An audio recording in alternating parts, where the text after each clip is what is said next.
3. संघ की संरचना। संघीय विधानमंडल। संघीय विधानमंडल द्विसदनीय विधानमंडल है। इसके अंतर्गत एक निम्न सदन है जिसे विधानसभा कहा जाता है तथा एक उच्च सदन है जिसे राज्य परिषद कहा जाता है। इन दोनों सदनों का गठन उल्लेखनीय है।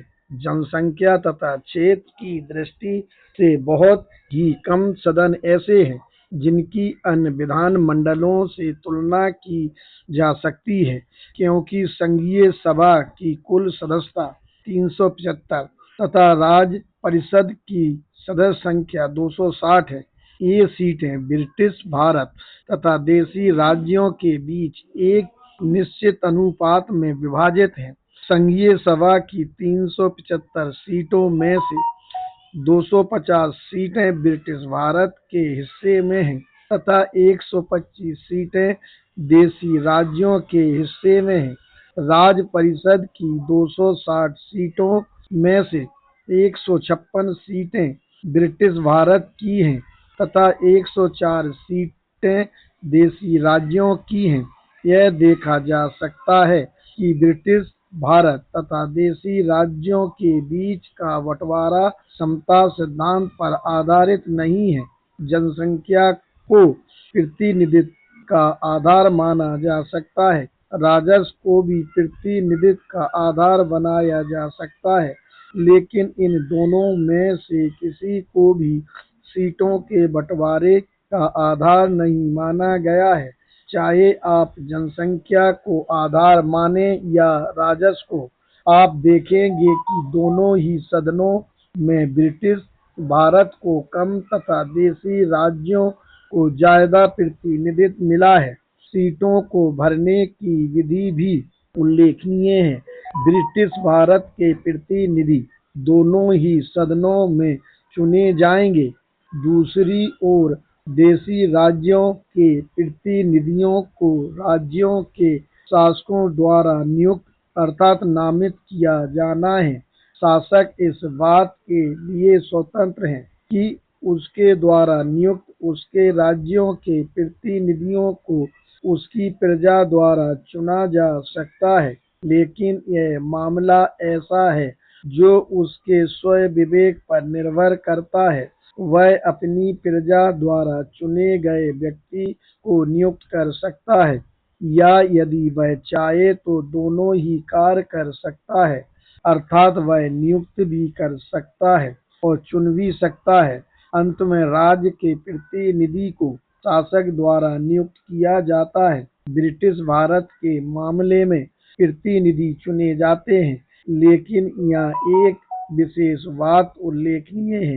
सभी द्विसदनीय विधानमंडलों के मामले में निचले सदन के लोकप्रिय सदन होने के कारण इसके प्रतिनिधियों को हमेशा ही जनता द्वारा प्रत्यक्ष मतदान से चुना जाता है, जबकि ऊपरी सदन के पुनरीक्षण सदन होने के कारण इसके प्रतिनिधियों को अप्रत्यक्ष चुनाव के माध्यम से चुना जाता है। भारतीय संघ के मामले में यह प्रक्रिया विपरीत है।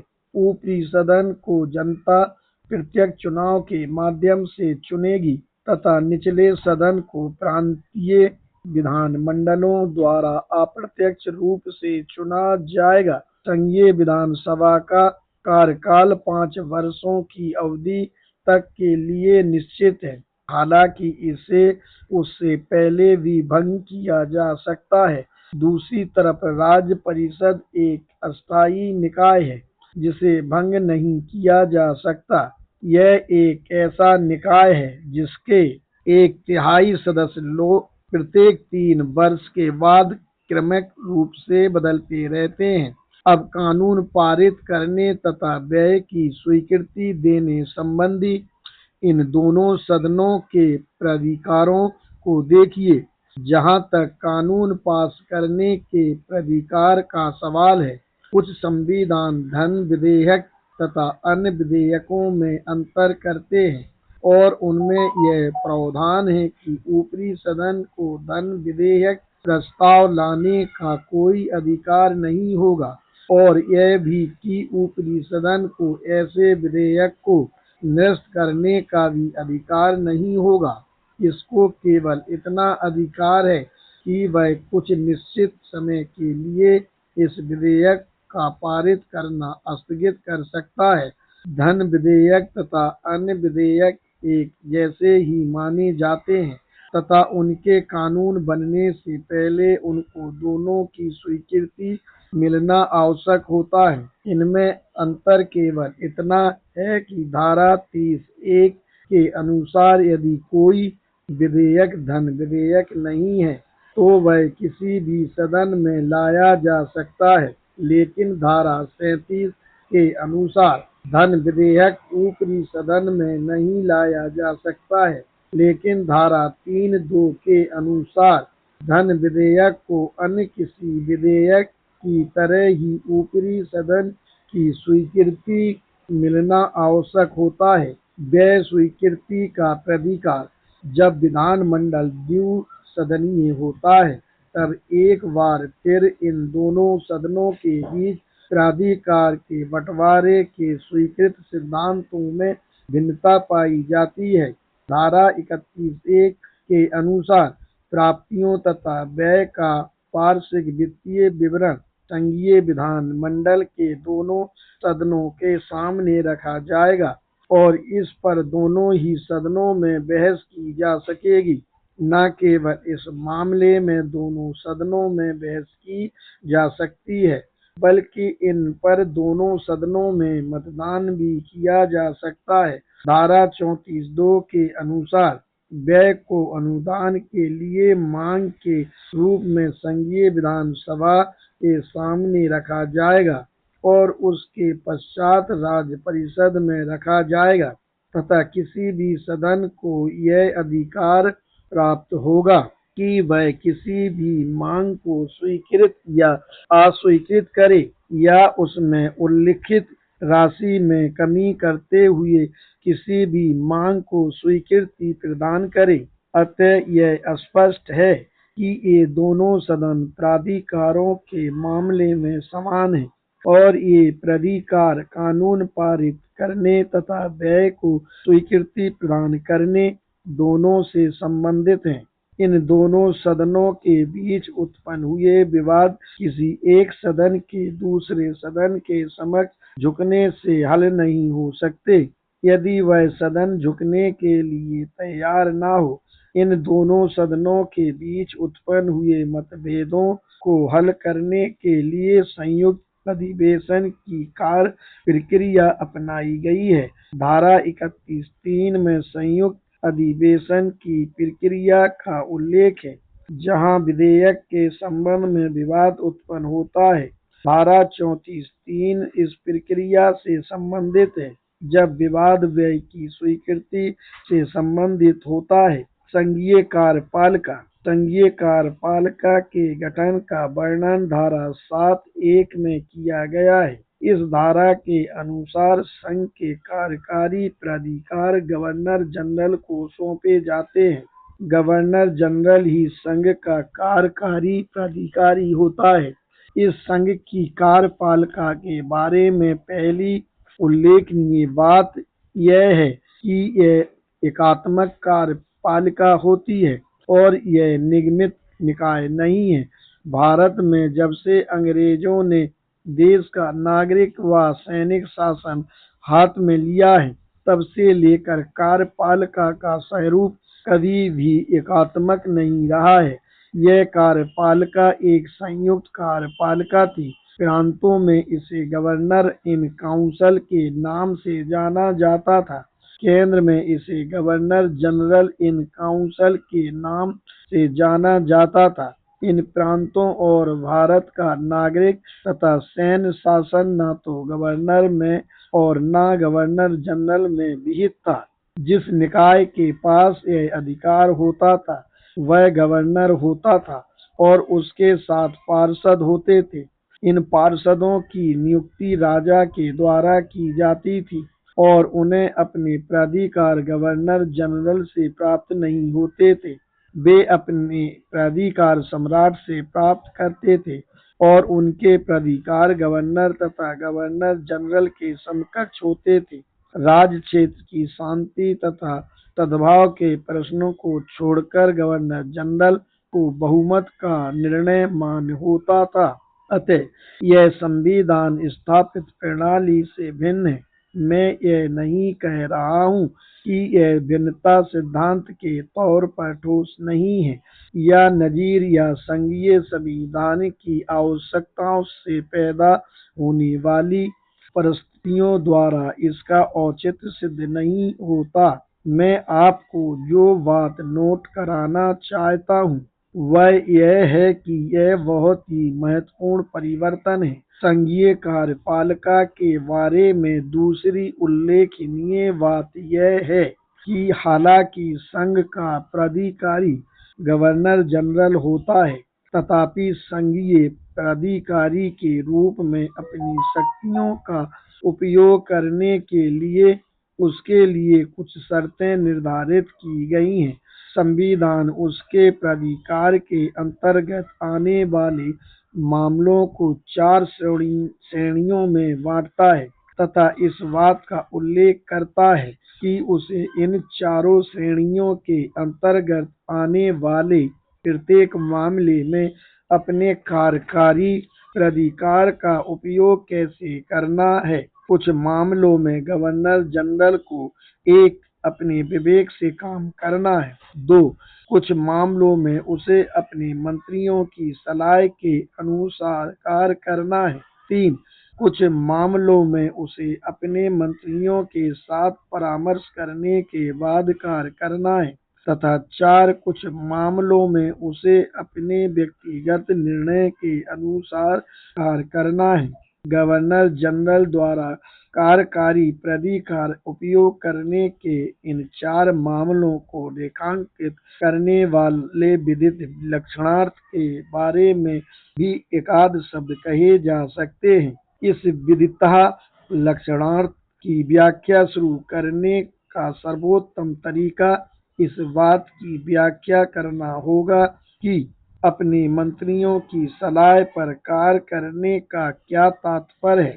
इसका तात्पर्य यह है कि ऐसे मामलों में सरकार तो वास्तव में मंत्रियों के प्राधिकार पर चलती है तथा गवर्नर जनरल का तो केवल नाम ही चलता है। दूसरे शब्दों में मंत्रियों को सलाह गवर्नर जनरल पर बाध्यकारी होती है तथा वह उनकी सलाह को ठुकरा नहीं सकता। ऐसे मामलों में जहां गवर्नर जनरल को स्वयं विवेक से कार्य करने का अधिकार प्राप्त है, इसका मतलब है कि सरकार न केवल गवर्नर जनरल के नाम से चलती है बल्कि गवर्नर जनरल के प्राधिकार से चलती है। इसका तात्पर्य है कि मंत्रियों की ओर से किसी भी स्तर पर कोई भी व्यवधान पैदा नहीं किया जा सकता। मंत्रियों को कोई भी सलाह देने का अधिकार नहीं है तथा गवर्नर जनरल भी उनकी सलाह लेने के लिए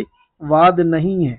और भी स्पष्ट करने के लिए इन मामलों से संबंधित फाइलों को मंत्रियों के पास भेजने की कोई आवश्यकता नहीं होती। अपने ही निर्णय के अनुसार कार्य करने का तात्पर्य है कि यदि मामला मंत्री के परामर्श क्षेत्राधिकार के अंतर्गत आता है तो उस मंत्री को अंतिम निर्णय लेने का कोई अधिकार नहीं होता।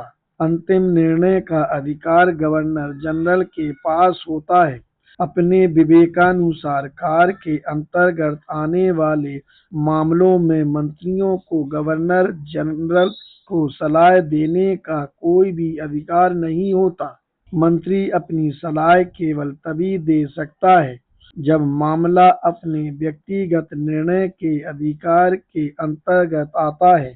दूसरे शब्दों में अपने व्यक्तिगत निर्णय के अंतर्गत आने वाले मामलों में गवर्नर जनरल अपने मंत्रियों की सलाह लेने के लिए बाध्य होता है, लेकिन उनकी सलाह को मानने के लिए बाध्य नहीं होगा।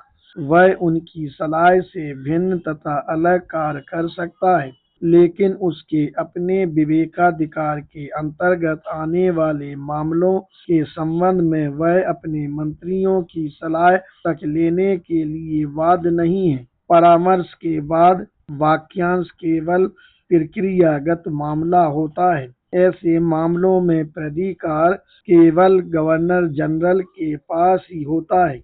आवश्यकता सिर्फ इस बात की होती है कि वह मंत्रियों की भावनाओं को ध्यान में रखे। इस तरह परामर्श के बाद कार्य करने के क्षेत्राधिकार के अंतर्गत आने वाले मामलों को व्यक्तिगत निर्णय के अंतर्गत आने वाले मामलों से पृथक किया जा सकता है। व्यक्तिगत निर्णय के अधीन आने वाले मामलों में प्राधिकार केवल मंत्रियों के पास होता है। गवर्नर जनरल केवल निगरानी रख सकता है तथा आवश्यकता पड़ने पर विरोध में निर्णय दे सकता है। परामर्श के बाद के अधीन आने वाले मामलों के संबंध में प्राधिकार केवल गवर्नर जनरल के पास ही होता है तथा मंत्रियों को अपनी भावनाओं को व्यक्त करने की स्वतंत्रता होती है। संघीय न्यायपालिका भारत सरकार अधिनियम में संघीय संविधान के एक अंग के रूप में संघीय न्यायालय के गठन का प्रावधान है।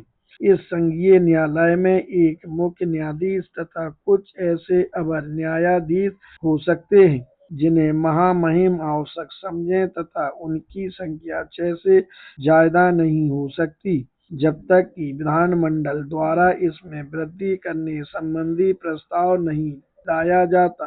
संघीय न्यायपालिका के पास मूल तथा अपील संबंधी क्षेत्राधिकार होता है। संघीय न्यायालय के मूल क्षेत्राधिकार का वर्णन करने वाली धारा 204 में व्यवस्था है कि न्यायालय के पास ऐसे मामलों का एकमात्र मूल अधिकार क्षेत्र होगा जो संघ प्रांतों तथा संघीकृत राज्यों के बीच किसी कानून या तथ्य को लेकर झगड़े के रूप में उभरते हैं और जिन पर कानूनी अधिकार की विद्यमानता या विस्तार निर्भर करता है।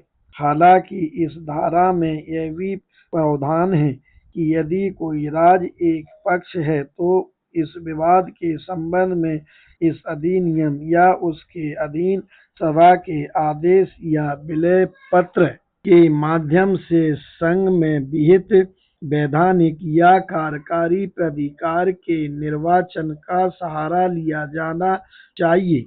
या विवाद राज्यों में संघीय कानून के प्रशासन हेतु इस अधिनियम के भाग 6 के अंतर्गत किसी करार के अंतर्गत हो या ऐसे मामले पर हो जिसके अंतर्गत संघीय विधानमंडल को राज्यों के लिए कानून बनाने का अधिकार हो या राज्यों तथा संघ या प्रांत के बीच सम्राट के प्रतिनिधियों के अनुमोदन सहित संघ के बाद हुए करार के अंतर्गत विवाद होने की स्थिति में। इस धारा में ऐसे क्षेत्राधिकार का भी प्रावधान है। राज्यों के संबंध में संघीय न्यायालय के इस सीमित अधिकार क्षेत्र को इस शर्त द्वारा भी सीमित कर दिया गया है कि यदि कोई विवाद ऐसे क्षेत्राधिकार के बाहर आने वाले करार के अंतर्गत पैदा होता है तो वह विवाद न्याय योग्य नहीं होगा। संघीय ढांचे का अपील संबंधी क्षेत्राधिकार धारा 205 तथा धारा 207 द्वारा भी नियमित होता है।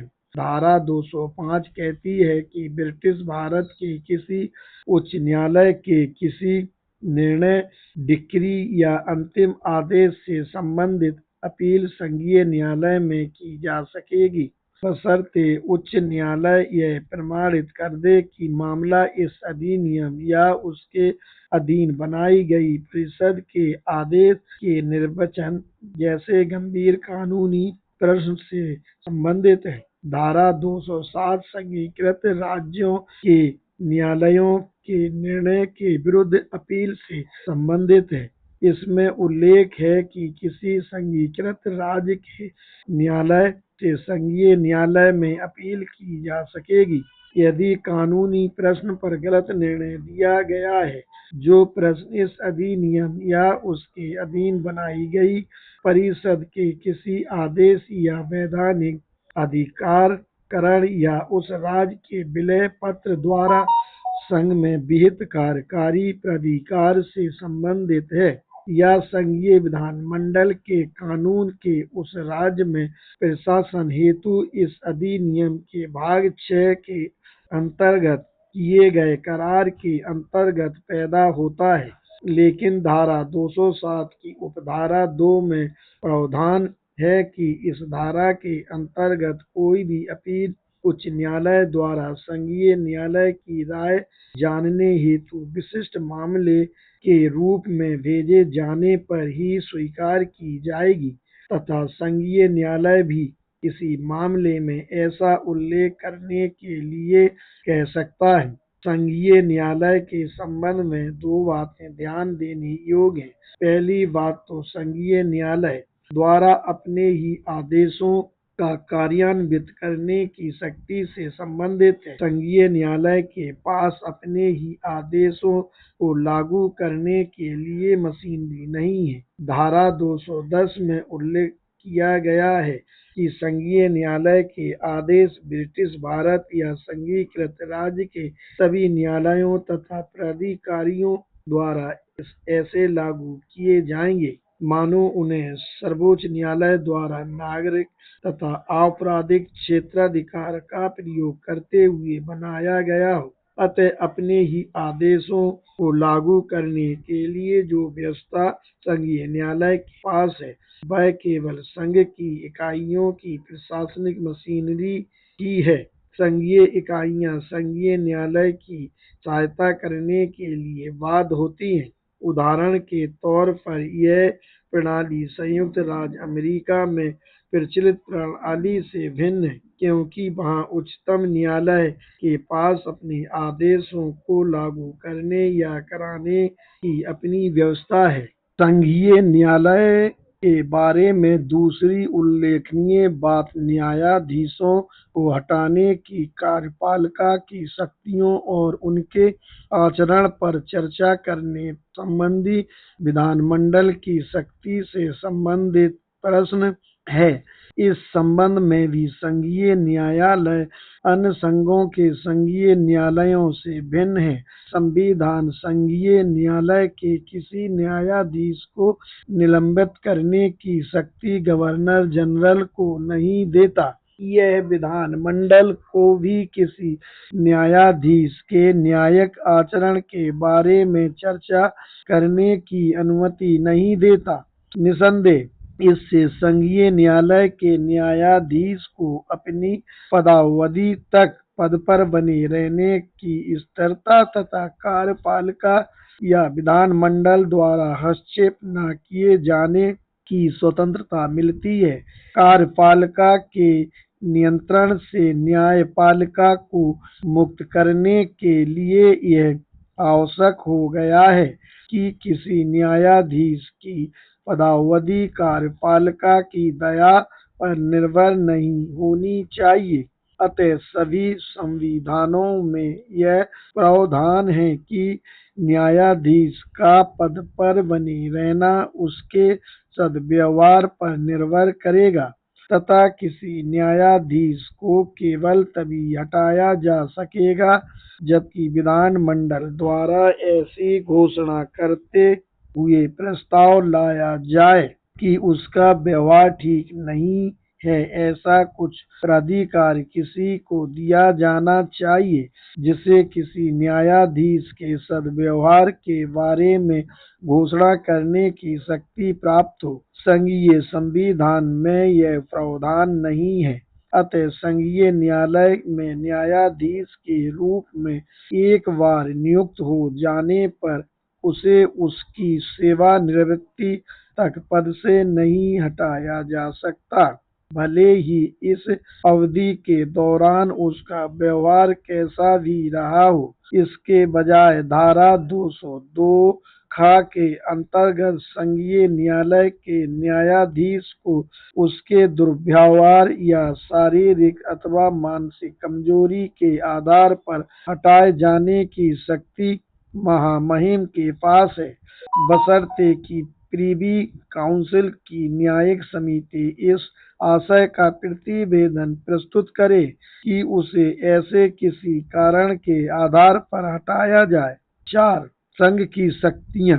संघीय सरकार की शक्तियों का वर्णन करने से पहले सरकार के संघीय ढांचे के मूल तत्व की व्याख्या करना वांछनीय होगा। इसकी व्याख्या करने पर सरलतम तरीका सरकार के एकात्मक ढांचे के साथ उसकी तुलना करना है। यद्यपि सरकार का संघीय स्वरूप एकात्मक स्वरूप से भिन्न होता है, तथापि इन दोनों के बीच अंतर करना आसान नहीं है। दूसरी ओर ऊपरी तौर पर इन दोनों के बीच बहुत अधिक समानता पाई जाती है।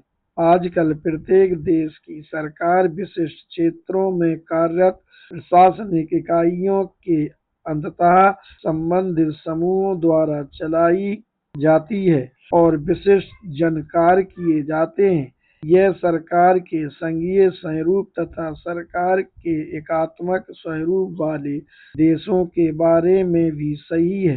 संघीय संविधान में एक केंद्र सरकार होती है और उससे संबद्ध कई स्थानीय सरकारें होती हैं।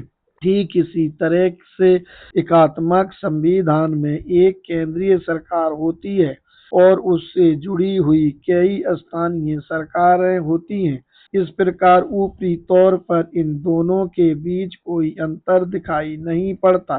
इन दोनों के बीच में वास्तविक अंतर होता है, यह स्पष्टतः दिखाई नहीं देता। यह अंतर केंद्र तथा स्थानीय प्रशासनिक इकाइयों के बीच अंतः संबंध के रूप में होता है।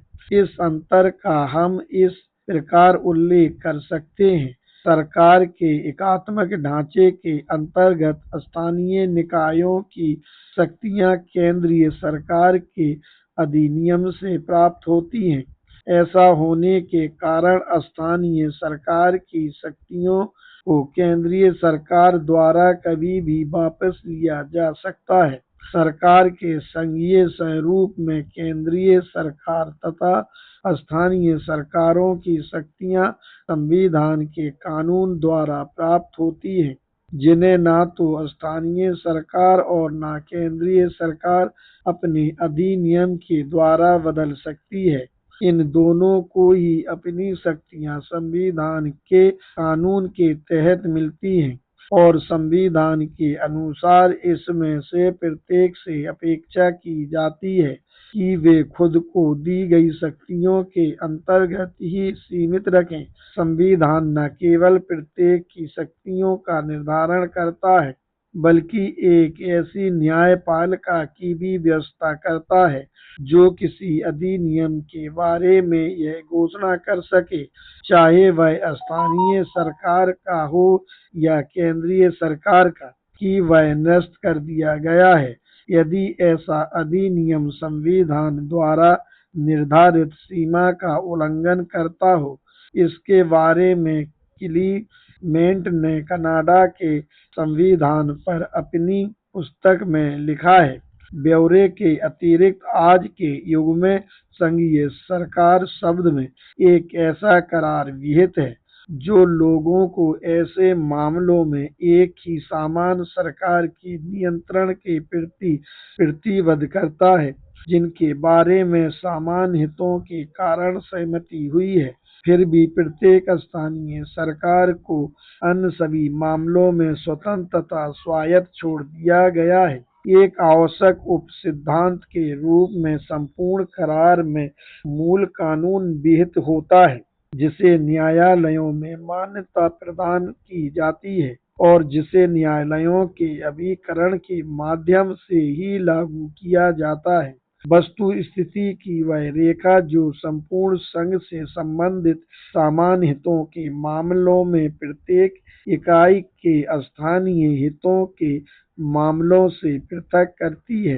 संघ का मूल तत्व नहीं है, जबकि इसे किसी भी प्रस्तावित योजना के अंतर्गत लिया जाता है, तो यह संघ में शामिल होने वाले समुदायों द्वारा अपनाए गए दृष्टिकोण पर निर्भर करता है कि उनकी वास्तविक परिस्थितियों, भौगोलिक, वाणिज्यिक, जातीय या अन्य के संबंध में वास्तव में समान हितों के मामले क्या-क्या हैं, जिन्हें सामान्य सरकार को सौंपा जाना है, लेकिन संघ में शामिल होने वाले करार द्वारा निर्धारित इस रेखा का अनुरक्षण आधुनिक संघ का मूल तत्व है, कम से कम उस प्रकार का जैसा कि आज 3 महान एंग्लो-सैक्सन संघों संयुक्त राज्य अमेरिका, ऑस्ट्रेलिया तथा कनाडा में दर्शाया गया है। इस प्रकार मूलभूत प्रपत्र जिसमें कि देश का मौलिक कानून व्यक्त होता है, उसकी व्याख्या के लिए न्यायालयों को ही संवैधानिक व्याख्या करने की महत्ता तथा गुरुत्वता प्रदान की गई है। इस प्रकार संविधान के कानून द्वारा केंद्र तथा स्थानीय सरकारों के बीच सरकार की शक्तियों को विभाजित करने तथा उन्हें बनाए रखने के उद्देश्य से न्यायपालिका के माध्यम से खींची जाने वाली रेखा सरकार के संघीय स्वरूप को 2 विशिष्ट विशेषताएं प्रकट करती हैं। यही 2 विशेषताएं उसे सरकार के एकात्मक स्वरूप से पृथक करती हैं। संक्षेप में, प्रत्येक संघ में 2 बातें सम्मिलित होती हैं: एक, केंद्रीय सरकार तथा इकाइयां जो इसे संविधान के कानून के अनुसार बनाती हैं, के बीच शक्तियों का विभाजन, जो दोनों की इन शक्तियों से परे होता है कि दी हुई शक्तियों में कोई परिवर्तन कर सके या उनके कार्य को सीमित कर सके। और 2, दोनों के नियंत्रण से परे एक न्यायाधिकरण होता है और वह तभी निर्णय देता है जब ऐसा कोई प्रश्न उत्पन्न होता है कि केंद्र या इकाई, विधानमंडल, न्यायपालिका, प्रशासन या वित्तीय विभाग का कोई विशिष्ट अधिनियम संविधान द्वारा दी गई शक्तियों से परे हो। संघ सरकार का तात्पर्य स्पष्ट कर देने के बाद मैं आपको उन शक्तियों के बारे में कुछ जानकारी देना चाहूँगा जो संविधान द्वारा संघीय सरकार को प्रदान की जाती हैं। संघ की विधायी शक्तियाँ। विधायी शक्तियों के विभाजन के उद्देश्य से विधान के संभाव्य विषयों को 3 श्रेणियों में रखा गया है। पहली श्रेणी के अंतर्गत वे विषय आते हैं जिनके बारे में नियम बनाने का पूरा अधिकार संघीय विधानमंडल के पास होता है। इस सूची को संघीय सूची कहा जाता है। दूसरी श्रेणी के अंतर्गत वे विषय आते हैं जिनके बारे में नियम बनाने का पूरा अधिकार प्रांतीय विधानमंडल के पास होता है। इस सूची को प्रांतीय सूची कहा जाता है। तीसरी श्रेणी में वे विषय आते हैं जिनके बारे में नियम बनाने का अधिकार संघ तथा प्रांत दोनों ही विधानमंडलों को होता है। इस सूची को समवर्ती सूची कहा जाता है। इन सूचियों का कार्यक्षेत्र तथा विषय वस्तु भारत सरकार अधिनियम की अनुसूची 7 में दी गई है। संघ के मूल सिद्धांतों के अनुसार संघीय विधानमंडल द्वारा बनाया गया नियम कानून यदि प्रांतीय सूची में दिए गए इस मामले से संबंधित है तो यह नियम विरुद्ध होगा और विधि विरुद्ध होगा। ठीक इसी तरह से यदि प्रांतीय विधानमंडल किसी ऐसे विषय के संबंध में कानून बनाता है जो संघीय सूची के अंतर्गत आता है तो ऐसा प्रांतीय कानून नियम विरुद्ध और विधि विरुद्ध होगा। तथापि कानून तथा धारा 107 के अनुसार अब इसे कानून का विषय माना गया है। संघीय सूची तथा प्रांतीय सूची के अंतर्गत विधान बनाने से संबंधित विवाद बार बार पैदा नहीं होते हैं, लेकिन समवर्ती सूची के अंतर्गत नियम बनाने से संबंधित विषयों के बारे में इन दोनों के बीच अवश्य विवाद उत्पन्न हो सकता है। इस संबंध में आप धारा 107 में नियम पाएंगे। उपधारा 1 में व्यवस्था है कि संघ द्वारा बनाया गया कानून कब प्रांत द्वारा बनाए गए कानून से ऊपर होगा। उपधारा 2 में यह व्यवस्था है कि प्रांत का कानून संघ के कानून से किस स्थिति में ऊपर होगा। इन उपधाराओं को साथ साथ पढ़ने से कानून की दृष्टि से यह स्थिति है। नियमानुसार संघ का कानून प्रांत के कानून से ऊपर माना जाएगा यदि इन दोनों के बीच कोई विवाद है, लेकिन ऐसे मामलों में जब प्रांत के कानून को गवर्नर जनरल के विचारार्थ सुरक्षित रख दिया गया है या महामहिम की स्वीकृति के लिए रोक लिया गया है, गवर्नर जनरल अथवा महामहिम की स्वीकृति प्राप्त होने तक प्रांत का कानून ही सर्वोपरि होगा, जब तक कि संघीय विधानमंडल उसी मामले के संबंध में कोई दूसरा विधान नहीं बना लेता। विधान की शक्तियों के इस विभाजन के प्रश्न के संबंध में प्रत्येक संघ के सामने समस्याएं आती हैं। यह समस्याएं इसलिए उत्पन्न होती हैं क्योंकि इस बात की कोई गारंटी नहीं होती कि विधान के विषयों की गणना पूरी तरह से कर ली गई है और उसमें विधान का प्रत्येक संभावित विषय सम्मिलित है। सूची कितनी ही पूर्ण तथा विस्तृत क्यों न हो, इस बात की संभावना हमेशा बनी रहती है कि कुछ विषयों में शामिल करने से रह जाते हैं। प्रत्येक संघ को ऐसी आकस्मिकता के लिए व्यवस्था करनी होती है और यह निर्धारित करना होता है कि ऐसे बचे हुए विषयों के मामलों में कानून बनाने का अधिकार किसके पास होगा। क्या यह शक्तियां केंद्रीय सरकार को दी जाएं या इकाइयों को दी जाएं। अब तक ऐसे मामलों को निपटाने का केवल एक ही तरीका रहा है।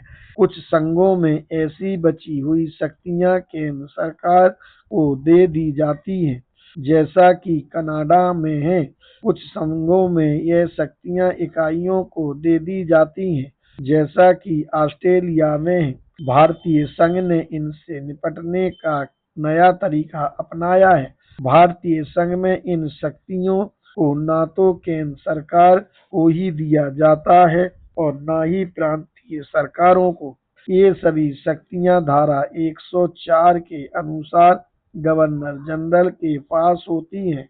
जब किसी ऐसे विषय पर जो इन तीनों सूचियों में से किसी भी सूची में नहीं है, कानून बनाने का प्रस्ताव प्रस्तुत किया जाता है, तब गवर्नर जनरल ही यह निर्णय करता है कि इन शक्तियों का उपयोग संघीय विधानमंडल द्वारा किया जाए या प्रांतीय विधानमंडल द्वारा। संघ की कार्यकारी शक्तियां। पहला प्रश्न यह है कि संघ की कार्यकारी शक्तियों की सीमा क्या हो। क्या ये शक्तियां विधायी शक्तियों के साथ साथ हों। कुछ संघों में कानून ने इसे स्पष्ट नहीं किया, इसे न्यायिक निर्णय के ऊपर छोड़ दिया गया है, जैसा कि कनाडा के मामले में है। भारतीय संविधान इस मामले को न्यायालयों द्वारा निर्णय दिए जाने के लिए नहीं छोड़ता है, इसे स्वयं अधिनियम में ही परिभाषित कर दिया गया है। प्रासंगिक धारा 8(1) है। इसके अनुसार संघ का कार्यकारी प्राधिकार निम्नलिखित पर लागू होता है। का ऐसे मामले जिनके संबंध में संघीय विधानमंडल को कानून बनाने का अधिकार प्राप्त है। खा ब्रिटिश भारत में महामहिम की ओर से नौसेना, थल सेना, वायु सेना की स्थापना और भारतीय संगठन में महामहिम के सैन्य बलों पर प्रशासन और गा संधि अनुदान प्रथा, रजामंदी या अन्य महामहिम द्वारा जनजातीय क्षेत्रों के मामले में प्रयोग लाए जाने वाले ऐसे अधिकारों, प्राधिकारों तथा क्षेत्राधिकार का उपयोग करना। इस उपधारा के प्रावधानों को अपनाने में कोई कठिनाई नहीं होती। शायद उपखंड का को समझने में कुछ कठिनाई हो सकती है। इसके अनुसार कार्यकारी शक्तियां संघ की विधायी शक्तियों के साथ होनी चाहिए। अब संघ की विधायी शक्ति न केवल संघीय सूची तक अधिकार रखती है, बल्कि इसका क्षेत्र समवर्ती सूची तक भी होता है। क्या संघ की कार्यकारी शक्ति समवर्ती सूची में सम्मिलित विषयों पर लागू होती है? इस प्रश्न का उत्तर देने से पहले दो बातें ध्यान में रखी जानी चाहिए। पहली है कि समवर्ती सूची प्रांत के विधायी प्राधिकार के अंतर्गत आती है। दूसरी है कि धारा 49(2) के अनुसार प्रत्येक प्रांत का कार्यकारी प्राधिकार केवल उन्हीं मामलों तक सीमित होता है जिनमें प्रांत के विधानमंडल को कानून बनाने की शक्ति प्राप्त होती है। इस प्रश्न का उत्तर कि क्या संघ का कार्यकारी प्राधिकार समवर्ती सूची पर भी लागू होता है, यह है कि समवर्ती सूची के संबंध में कार्यकारी प्राधिकार संघीय सरकार तथा प्रांतीय सरकार दोनों के ही पास होता है। यह धारा 126(2) से स्पष्ट होता है। इसका संबंध प्रांत सरकार से होता है, सिर्फ ऐसे मामलों को छोड़कर जो संघीय विधानमंडल के अंतर्गत आ गए। इसका संबंध संघीय सरकार से होता है, सिर्फ ऐसे मामलों को छोड़कर जिनके बारे में प्रांतीय विधानमंडल ने कानून बना दिया है। समवर्ती सूची वह सूची नहीं है जो संघीय विधानमंडल के विधान के अंतर्गत आती है। संघीय विधानमंडल आपातकाल के दौरान धारा 102 के अंतर्गत प्रांतीय सूची में आने वाले विषयों पर कानून बना सकता है और धारा 106 के अंतर्गत अंतर्राष्ट्रीय करार कर सकता है। क्या संघ का कार्यकारी प्राधिकार ऐसे मामलों पर भी लागू होता है? इसका उत्तर यह है कि जब कोई क्षेत्र संघीय विधानमंडल के अंतर्गत आ जाता है तो क्षेत्र संघ के कार्यकारी प्राधिकार क्षेत्र के अंतर्गत भी आता है। संघ की प्रशासनिक शक्तियां संघ की प्रशासनिक शक्तियां संघ की कार्यकारी शक्तियों के बाद ठीक वैसे ही आती हैं जैसे संघ की कार्यकारी शक्तियां संघ की विधायी शक्तियों का अनुकरण करती हैं। इसका केवल एक अपवाद है। यह अपवाद समवर्ती सूची में सम्मिलित विषयों के प्रशासन से संबंधित है। समवर्ती सूची वह सूची है जिस पर संघ का विधायी प्राधिकार धारा 100 के अनुसार लागू होता है। जैसा कि पहले ही बताया जा चुका है कि संघ का कार्यकारी प्राधिकार केवल तभी लागू होता है जब संघीय विधान ने किसी क्षेत्र को समाविष्ट कर लिया हो। लेकिन समवर्ती सूची के अंतर्गत आने वाले विषयों से संबंधित प्रशासनिक शक्तियां संघ के पास नहीं होती, ये शक्तियां प्रांतों के पास होती हैं। संघ की वित्तीय शक्तियां संघीय सरकार को राजस्व की प्राप्ति 4 विभिन्न स्रोतों से होती है। 1. वाणिज्यिक उद्यम से राजस्व। 2. प्रभुसत्ता करों से राजस्व। 3. शुल्क से राजस्व तथा 4. करों से राजस्व। पहले शीर्षक के अंतर्गत डाक तथा तार संघ रेलवे बैंक से होने वाले लाभ तथा अन्य वाणिज्यिक प्रचलनों से प्राप्त होने वाला राजस्व आता है। दूसरे शीर्षक के अंतर्गत मुद्रा तथा सिक्का जिस सामान का कोई मालिक ना हो और संघीय सरकार के प्रशासनाधीन क्षेत्रों से राजस्व प्राप्त होता है। तीसरे शीर्षक के अंतर्गत देशी राज्यों से प्राप्त अंशदान और शुल्क से प्राप्त राजस्व आता है।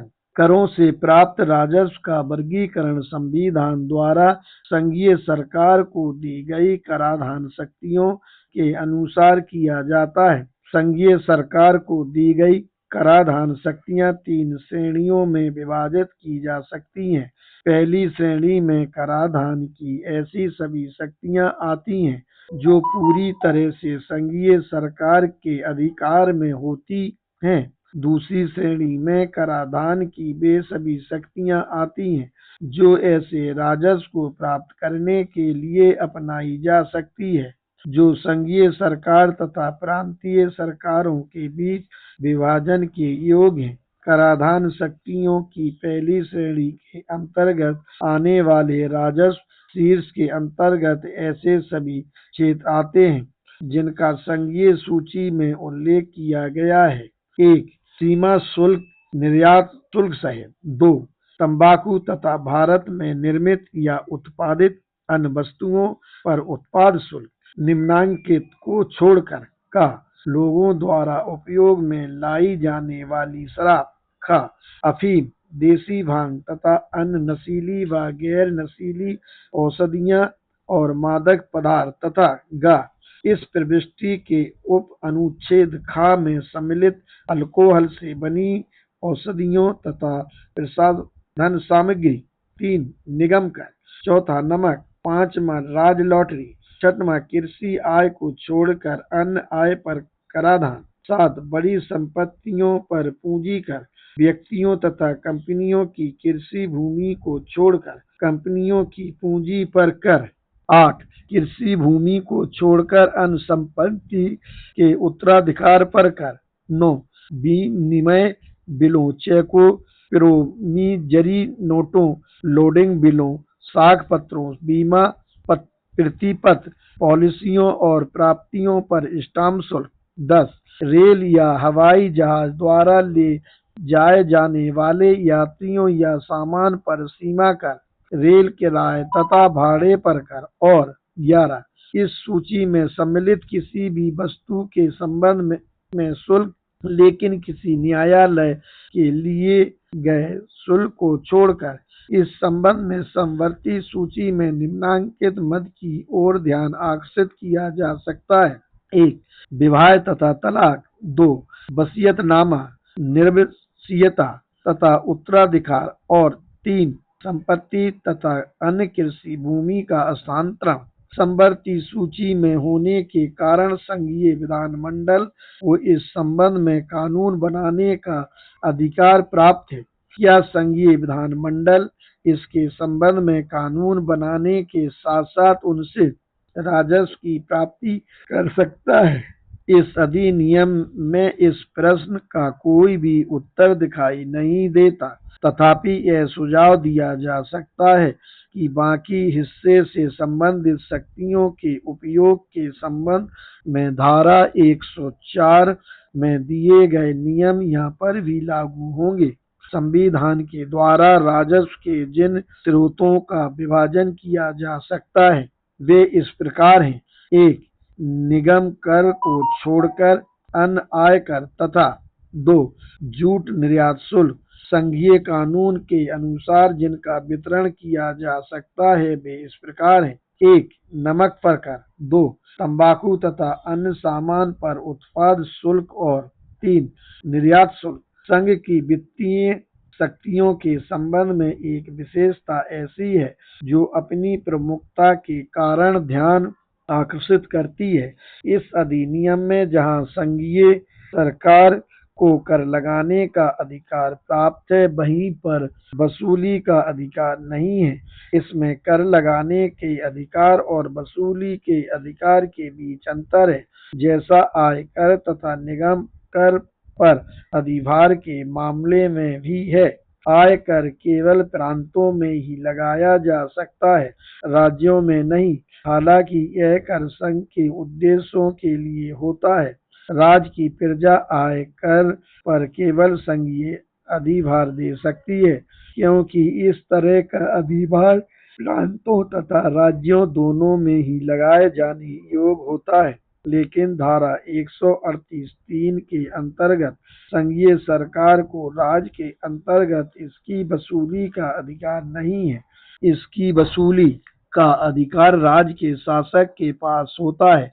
यह शासक अपनी जनता से इस अधिभार को इकट्ठा करने की बजाय संघ को एकमुश्त राशि अदा करने पर सहमत हो सकता है और संघ उसे स्वीकार करने के लिए बाध्य होता है। ठीक ऐसा ही निगम कर के बारे में है।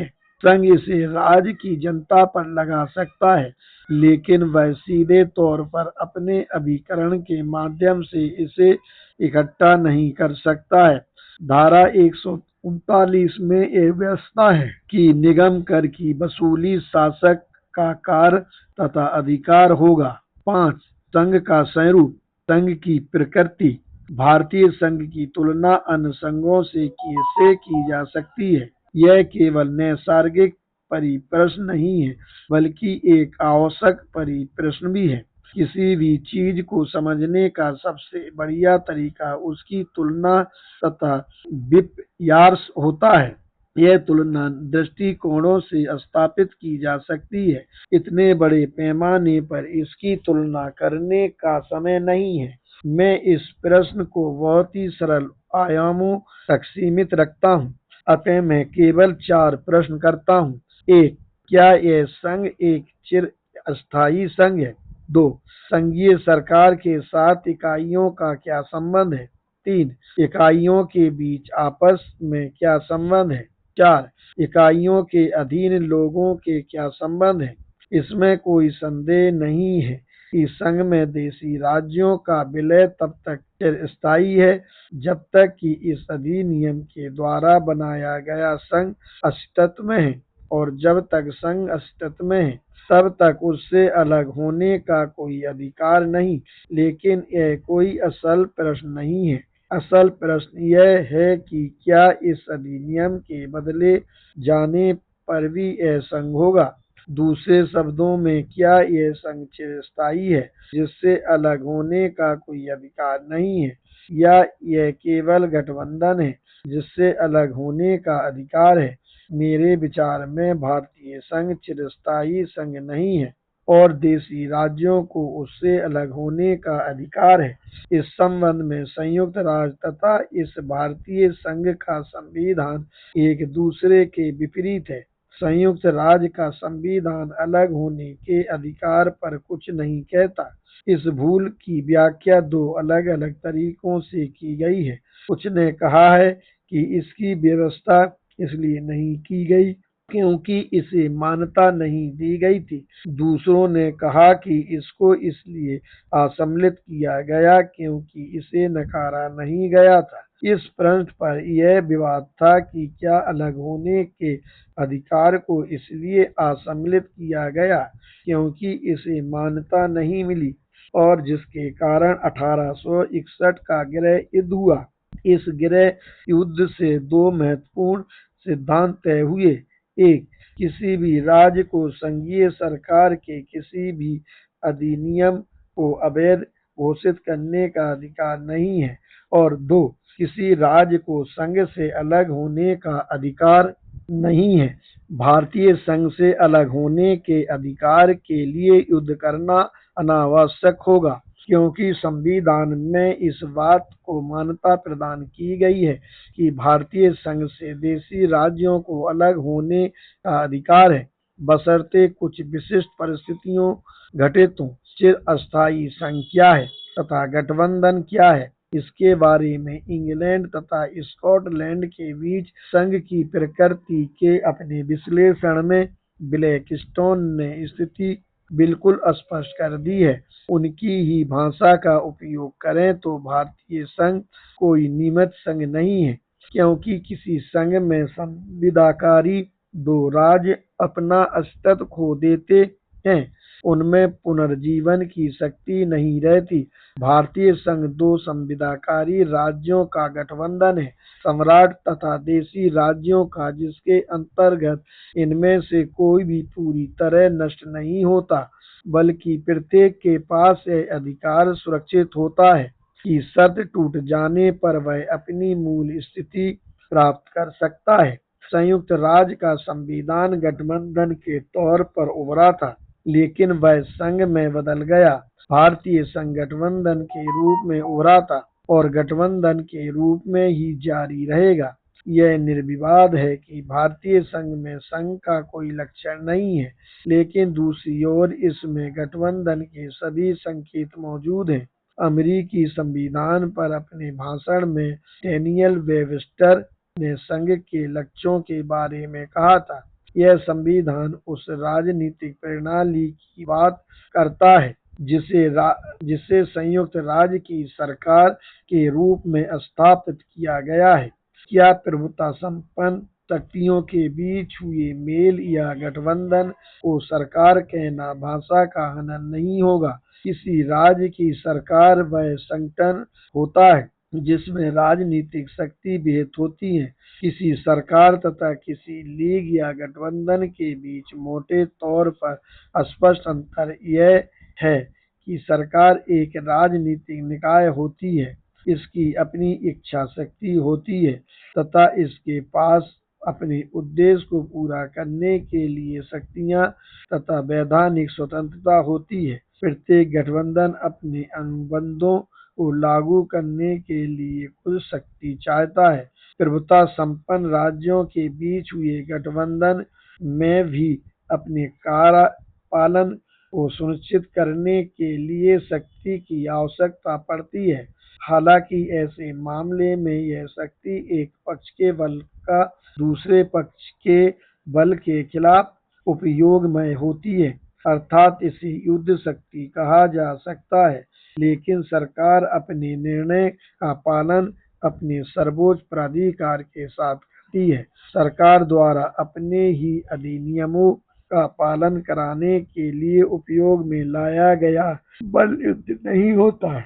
यह विचार करती है कि किसी भी विपक्षी दल के पास विरोध करने का अधिकार न हो।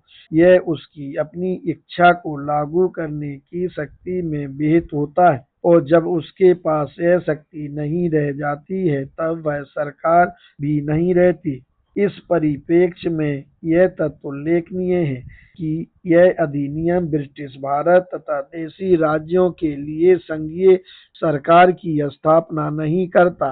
यह अधिनियम केवल ब्रिटिश भारत के लिए ही संघीय सरकार की स्थापना करता है। यह संघीय सरकार राज्यों के लिए सरकार केवल तभी बनेगी जब राज्य अपने विलय पत्र के माध्यम से इसे अंगीकार कर लें। पुनः ध्यान दें कि संघीय सरकार के अधीन राज्यों का होना हमेशा के लिए जरूरी नहीं है। यह केवल कुछ विशेष परिस्थितियों के अंतर्गत ही लागू रहेगा। यह केवल तब तक चलता रहेगा जब तक कि इस अधिनियम के कुछ प्रावधानों में कोई परिवर्तन नहीं किया जाता। तीसरे, जहां इन उपबंधों में कोई परिवर्तन अनुज्ञेय है तो ऐसा परिवर्तन राज्यों पर बाध्यकारी नहीं होगा जब तक कि राज्य इससे बाध्य होने के लिए सहमत नहीं हो जाते। ये सभी निर्विवाद लक्षण संकेत हैं जो यह दर्शाते हैं कि भारतीय संघ एक गठबंधन है, न कि चिरस्थायी संघ। किसी गठबंधन का सार यह होता है कि इसके पास अलग होने का अधिकार सुरक्षित रहता है और वह अपनी मूल स्थिति में वापस जा सकता है। अतः इस दृष्टिकोण से भारतीय संघ संयुक्त राज्य अमेरिका, कनाडा तथा ऑस्ट्रेलिया के संघ से भिन्न है। यह संयुक्त राज्य अमेरिका से इस मायने में भिन्न है कि इसमें भारतीय संविधान द्वारा अलग होने के अधिकार को मान्यता प्रदान की गई है। यदि यह संविधान बदल जाता है जबकि संयुक्त राज्य अमेरिका के संविधान द्वारा इसको मान्यता नहीं दी गई है, भले ही संविधान किसी विशेष राज्य की इच्छाओं के विपरीत बदल दिया गया हो। ऑस्ट्रेलिया तथा कनाडा के संबंध में ऐसा प्रश्न नहीं उठता और अगर ऐसा प्रश्न उठा तो गैर युद्ध भी इस मुद्दे को हल नहीं कर सकेगा। इन संघों में प्रभुसत्ता भले ही इसकी संघीय सरकार या इकाइयों द्वारा प्रयोग किया जाता है, सम्राट के पास होती है और इसका रख रखाव या इसको तोड़े जाने का अधिकार सम्राट तथा संसद का होता है। ना तो संघ ही और न इकाइयां इस मुद्दे का हल कर सकती हैं। यह केवल संसद की सहमति से किया जा सकता है। यदि विघटन होता है तो यह मात्र सम्राट की प्रभुसत्ता का त्याग होगा और इसका पुनः विभाजन करने के लिए सम्राट हमेशा ही स्वतंत्र होता है। यह विघटन वैधानिक होगा और यदि इसे गैर कानूनी साधनों द्वारा बनाया रखा गया तो इससे प्रभुसत्ता विद्रोही इकाइयों के पास चली जाएगी, क्योंकि यह सम्राट के पास होती है। इसमें ठीक वैसा ही होता यदि भारतीय संघ ब्रिटिश भारत के प्रांतों का ही संघ होता, तब अलग होने का तो कोई प्रश्न ही नहीं उठता। प्रांत उसी हालत में रह रहे होते जैसा कि सम्राट उन्हें रखना चाहता। भारतीय संघ देशी राज्यों की प्रविष्टि के कारण भिन्न होता है। देशी राज्यों का यह प्रवेश हमेशा के लिए नहीं है और न हर परिस्थिति के अंतर्गत उनका प्रवेश कुछ शर्तों तथा निबंधनों पर निर्भर करता है। ऐसा होने के कारण भारतीय संघ चिरस्थायी संघ नहीं हो सकता। वास्तव में देशी राज प्रांतों के साथ तब तक संबंध स्थापित नहीं करेंगे जब तक कि ऐसा करने से पूर्व पृथक होने की शर्तों को तय नहीं कर लिया जाता है। यही कारण है कि भारतीय संघ एक गठबंधन है, संघ नहीं।